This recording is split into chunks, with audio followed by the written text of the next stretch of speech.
जल की ऊर्जाओं का वास्तु में बड़ा ही सकारात्मक उपयोग किया जा सकता है। जल का संबंध चंद्रमा की ऊर्जाओं से भी है, इसलिए वास्तु में जल के स्थान का बड़ा महत्व है। वास्तु विद्या के अंतर्गत भवन में पंचतत्वों और 9 ग्रहों के स्थान इसीलिए निर्धारित किए गए हैं कि भवन में ऊर्जाओं का संतुलन बना रहे। जल का स्थान ईशान कोण उत्तर पूर्वध्य में भवन के प्लिंथ लेवल से नीचे भूमि में रखा गया है, ताकि सूर्य की रश्मियों से वो जल ऊर्जित हो और उस ऊर्जित जल का प्रभाव पूरे भवन को लाभ पहुंचाए। ईशान कोण में जल का होना भवन के अनेक वास्तु दोषों को दूर करता है। इसका प्रभाव भवन में कुछ ऐसा ही होता है जैसा कुंडली में गुरु और चंद्र के योग का। अंडरग्राउंड वाटर टैंक, बोरिंग, पानी का फव्वारा, वाटरफॉल, जल का फोटो आदि ईशान कोण में रखने पर वास्तु द्वारा होने वाले लाभों को प्राप्त किया जा सकता है। ओवरहेड वाटर टैंक की स्थिति दक्षिण से दक्षिण पश्चिम के बीच में होगी। भवन में बोरिंग का स्थान उत्तर से लेकर पूर्व में निर्धारित किया जाता है। चित्रानुसार पूर्वी आग्नेय क्षेत्र, दक्षिण पूर्वध्य से लेकर पश्चिमी वायव्य उत्तर पश्चिमध्य के बीच में बोरिंग अत्यधिक हानिकारक हो सकती है। घर के मध्य ब्रह्मस्थान में भी बोरिंग या कुआं वर्जित है। रसोई घर में चूल्हे और पानी के बीच दूरी अवश्य होनी चाहिए। किसी भी परिसर अथवा भवन के लिए जल की स्थिति इन्हीं नियमों पर आधारित होगी। जल के स्थान की एकदम सटीक जानकारी के लिए ऊर्जा मीटर से संबंधित भूखंड का विश्लेषण करना पड़ता है।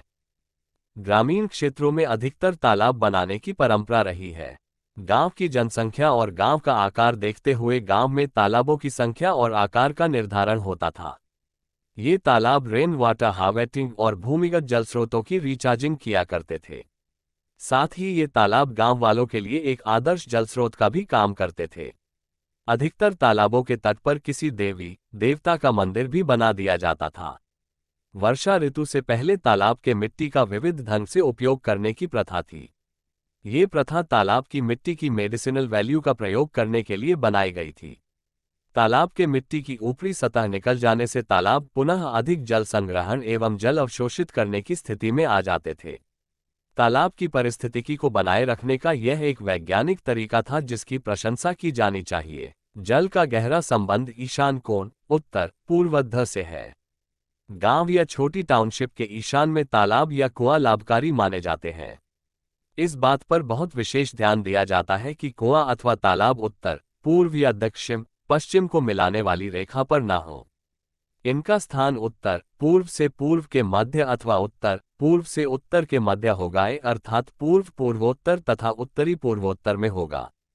आवास के भूखंड में बोरिंग का स्थान निर्धारित करने का तरीका नीचे दिए मानचित्र में बताया गया है। भारतीय शास्त्रों में यह मान्यता है कि भूमिगत जल यदि पूर्व से पूर्व पूर्वोत्तर के बीच हो अथवा उत्तर से उत्तर पूर्व के बीच हो तो ये समृद्धि को आकर्षित करता है। ये धनाग्नि के नए नए स्रोत पैदा होने की संभावना को भी बढ़ाता है। इसके विपरीत पश्चिम में होने पर यह विभिन्न प्रकार की कारोबारी मुश्किलें तथा निरर्थक परिश्रम का योग बनाता है। दक्षिण में भूमिगत जल का होना दुर्घटनाएं, आत्महत्या की प्रवृत्ति तथा बीमारियों को आकर्षित करता है। अग्निकोण अर्थात उत्तर पूर्व में जल की भूमिगत स्थिति आपसी संबंधों और बच्चों के स्वास्थ्य को नकारात्मक रूप से प्रभावित करती है। भवन के ब्रह्मस्थान में गड्ढा और कुआं इत्यादि इतनी विपरीत परिस्थितियां पैदा कर देते हैं कि जीवन असंभव प्रतीत होने लगता है। यहाँ के निवासी अपने ही घर में रहना पसंद नहीं करते, उन्हें इस घर से अरुचि हो जाती है। नैऋत्य कोण अर्थात दक्षिण पश्चिम में ये स्थिति होने से घर के मुखिया के लिए मृत्यु तुल्य कष्ट का कारण है। औरतों में कला और व्यापार इत्यादि में हानि की संभावना बढ़ जाती है।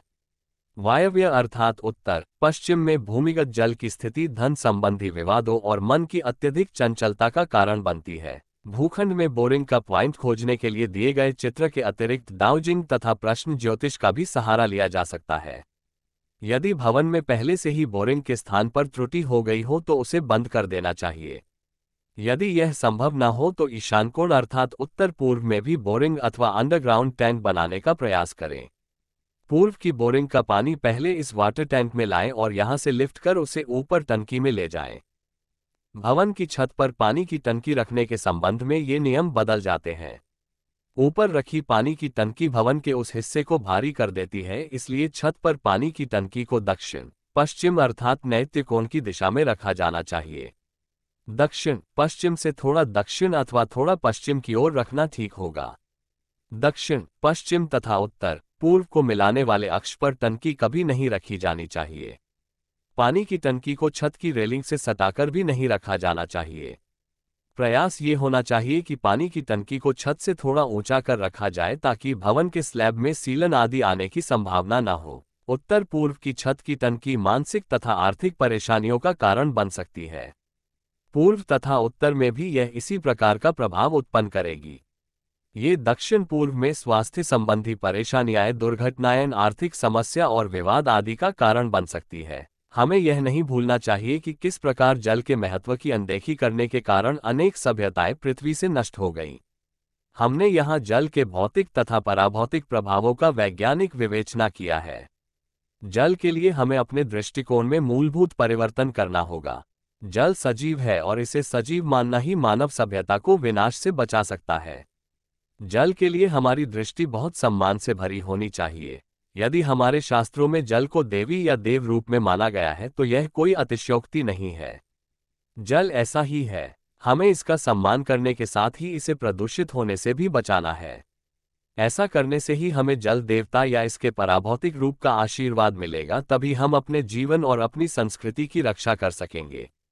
जल के प्रति हमारा सकारात्मक दृष्टिकोण ही मानव को अतिमानव बनाने की दिशा में सहयोग करेगा। वीडियो आपको पसंद आई हो तो कृपया वीडियो को लाइक और शेयर करें तथा चैनल को बेल आइकॉन दबाकर सब्सक्राइब करें।